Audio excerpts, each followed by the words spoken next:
গুৱাহাটীৰ মাজেৰে জোৰ কৰি গ'লে যাব, মানুহৰ গালি খাব, মোৰ কি আছে? মইতো কংগ্ৰেছক হেল্প কৰিছো যে গুৱাহাটীৰ মাজেদি নাযাব, গোটেইখন গালি খাব পিছত। যদি জোৰ কৰি যাব খোজে যাব, পিছত মই কেছ ৰেজিষ্টাৰ কৰি ল'ম। তাতে মোৰ কেভেলকেডত 2টা টাৰ্গেট আছে, সেই 2টাক মই পিছত এৰেষ্ট কৰি ল'ম।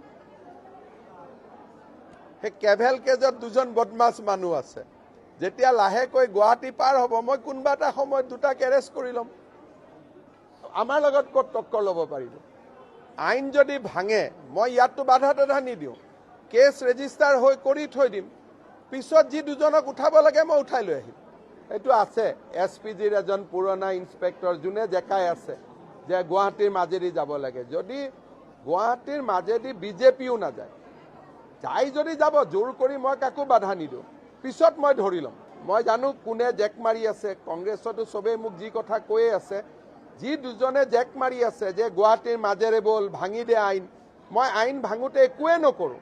কোনে এইবিলাকত পুলিচে যুঁজ বাগৰ কৰি কোনে নেশ্যনেল মিডিয়াক হাইপ কৰাব? যাওঁতে যাব, কিন্তু আইন ভঙাৰ কাৰণে কেছ ৰেজিষ্টাৰ কৰি শিলিগুৰি পোৱাৰ লগে লগে মই এৰেষ্ট কৰি লৈ আহিম। নাড্ডাৰ যাত্ৰাটো তেনেকুৱা নহয়। নাড্ডাৰ যাত্ৰাটো দুইফালে মানুহ ৰখি আছে আৰু নাড্ডাৰ এখন গাড়ী গৈ আছে। এইটোৰ লগত আপেল আৰু কমলা কম্পেয়াৰ নহয়। মই এতিয়াও কৈছোঁ, গ'লে যাওক না। কিমান সাহ আছে আপোনালোকেও চাই ল'ব।